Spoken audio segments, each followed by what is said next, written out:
Well, folks, welcome aboard. Here, Michael Cohen here with you on the Sports Talk Nation. I can't imagine what we're going to discuss tonight.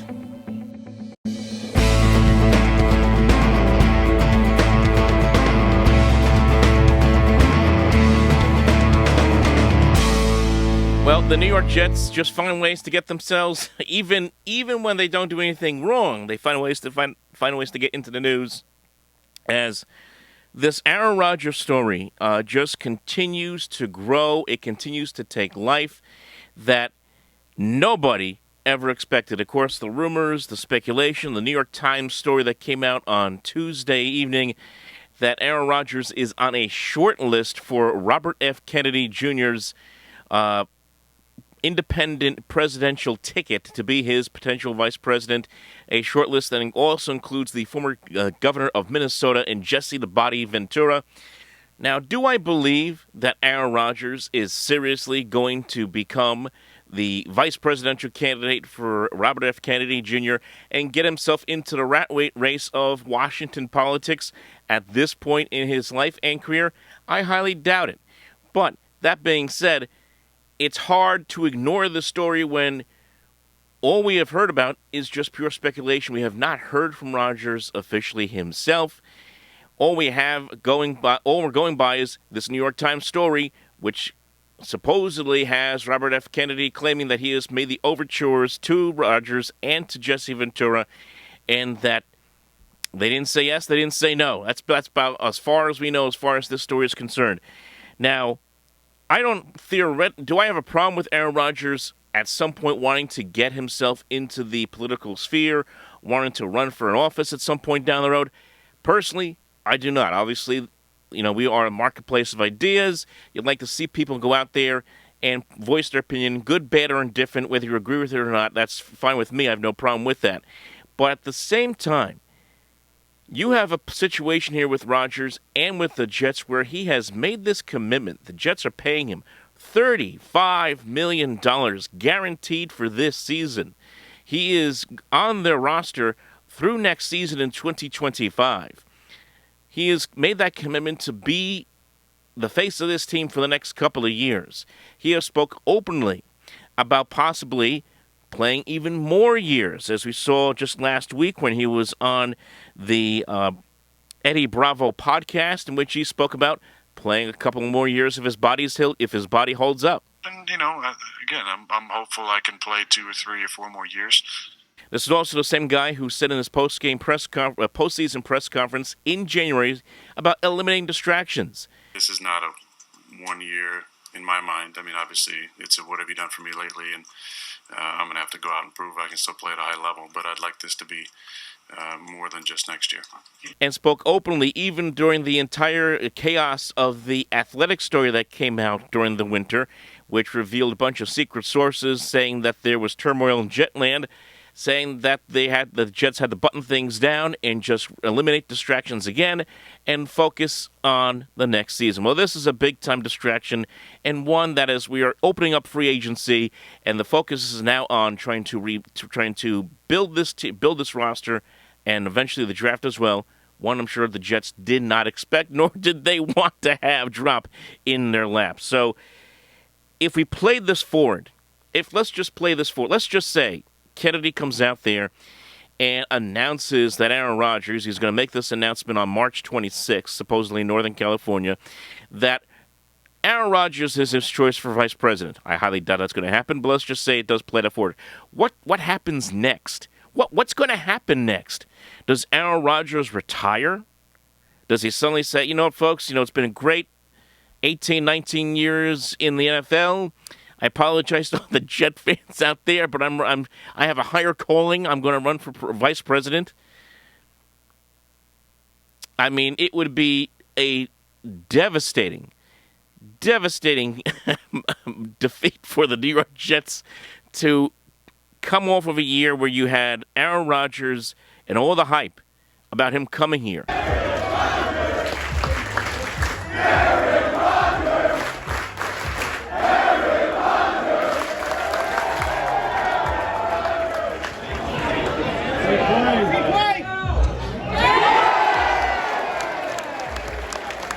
and then it all fall apart quickly 4 plays into the season where he ruptures his Achilles tendon and then doesn't play the rest of the season, as we all know.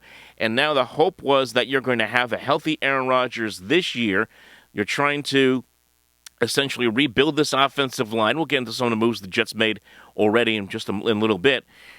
Rebuild this offensive line, retool, maybe add another receiver here and there. Maybe either they can find somebody here in free agency as we move into the later part of the week, or obviously in the NFL draft, and make a run at it in 2024. This would absolutely destroy that if Aaron Rodgers decides, I'm going to run for vice president. How is Aaron Rodgers going to balance, let's say the Jets have a preseason game on a Monday night preseason game, and he's got to be in California or Iowa to debate Kamala Harris and whoever Donald Trump picks to be his vice presidential candidate, whether it be a Tim Scott or a Kristi Noem, whoever it may be, in a vice presidential debate. Can you imagine how ridiculous that would be? That would just be such a mess. It would be ridiculous. It really would be. So I hope that there's nothing to this. I hope that this is just a lot of fluff. I'm hoping that this is, at the end of the day, Robert Kennedy just trying to get some attention onto himself, because right now we're in the middle of primary season as well. Trump and Biden have clinched their spots as the nominees for the Republican and Democratic nominations.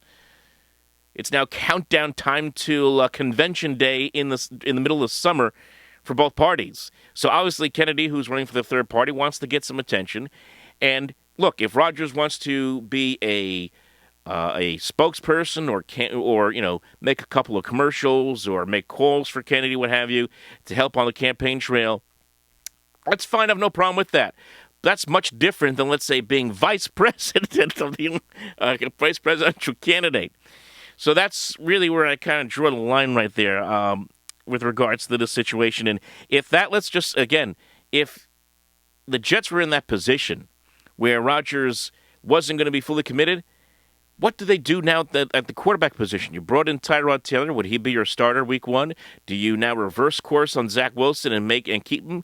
What do? Do you draft a quarterback now first round instead of an lineman? So all those things get thrown into the equation if, let's just say, Aaron Rodgers decides, hey, look, I'm going to call quits and run for vice president. That would be absolutely crazy. So, again, I don't believe that's going to happen.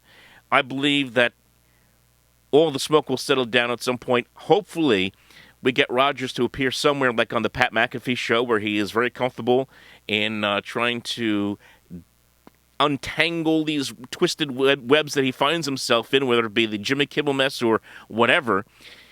Maybe he can find a way to unscramble this mess as well, and we can put this to bed and just move on for the 2024 season.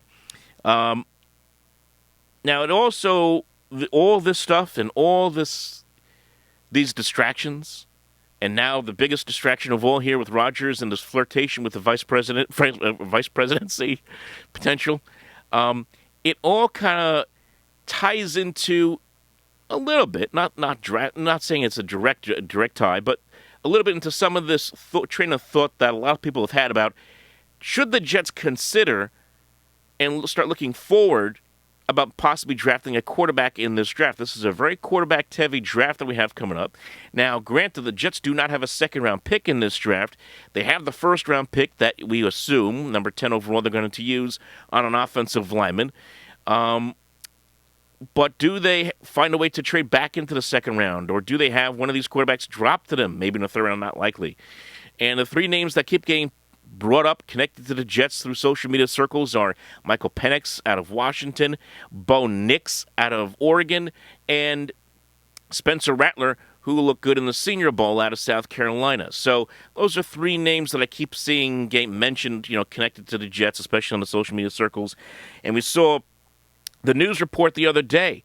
Another thing, kind of little, if you want to get into, is this connected to the Rodgers VP thing? What's going on here? If you want to start connecting dots, in the series Homeland, and trying to piece it all together, the Jets had 5 coaches at Bo Nix's pro day over in Oregon the other day. And what does that supposed to mean? Make that as you will. But the Jets have to, at some point, start thinking about the future of the position, because even if Aaron Rodgers says at one point he's going to play another 2 or 3 or 4 years, if he can physically do it, you have to be have the understanding that at some point he may not physically be able to continue to play. He may play this year and say, I can't do it anymore. So you have to have a plan in place, a transition plan, and maybe one of these quarterbacks ends up falling to the Jets, or they end up having to trade back up to get one of them in the draft. So now that becomes that's been a part of the equation. It's been a part of the discussion. Obviously, we saw Green Bay take that route a few years ago, and that all led to really where we are now, with Rodgers having this dispute with Green Bay over his status on the team and Jordan Love, and then the Packers eventually said, "Look, we have to end this," and then of course shipping him to the Jets and moving on with Jordan Love, and that worked out pretty well for the Packers this past season as they made their way to the postseason.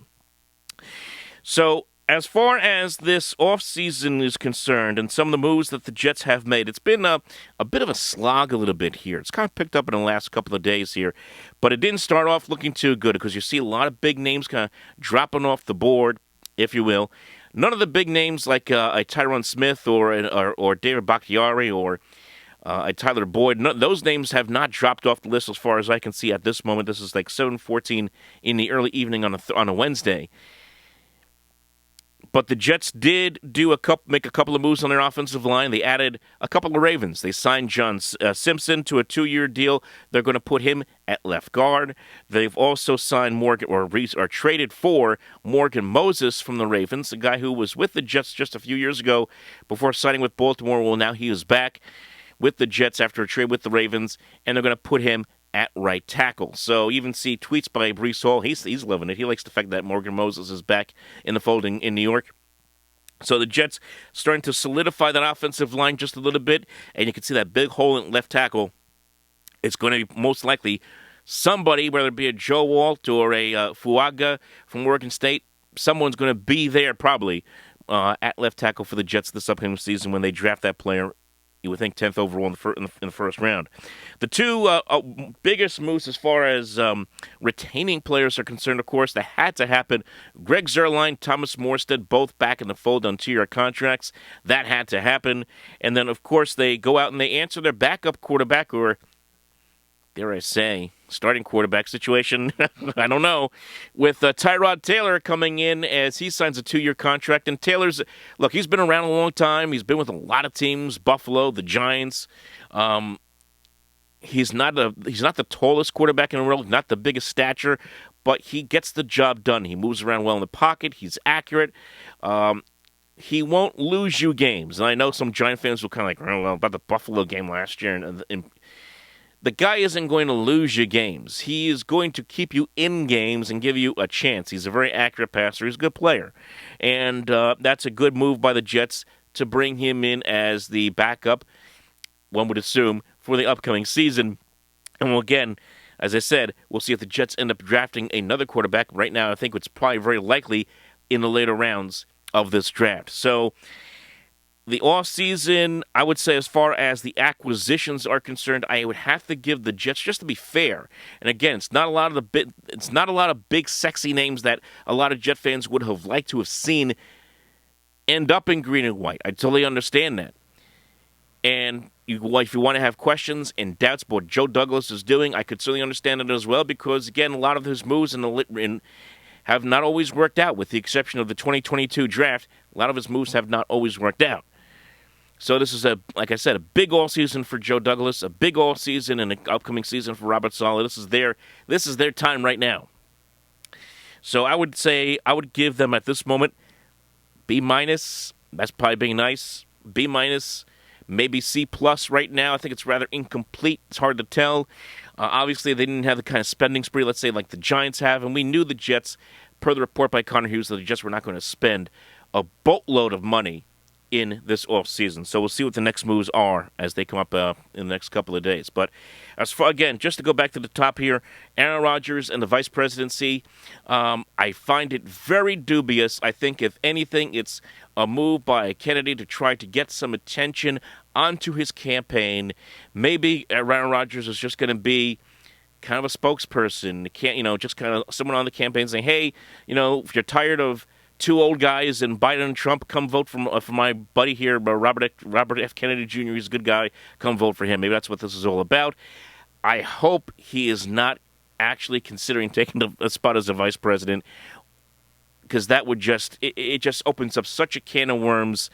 I just don't even know I can't even fathom it. I don't even want to think about it, to tell you the truth. To throw himself right into the as the former President Trump said, into the swamp that is Washington, D.C. politics. I don't know why Aaron Rodgers would want to do that at this point. If in a few years, when he's truly retired and done with football, he wants to run for, I don't know, governor of California or run for governor of Wisconsin, whatever he wants to do, have at it. Have a good time. Go for it. Go out there and represent people and give a voice to people who you feel don't have a voice. That's fine. But right now, focus on finishing what you started. Came here with the mission to win here in New York, or at least try to win here in New York. Finish the job. We'll see what happens, folks. We'll talk to you next time. Like and subscribe. We'll talk to you next time.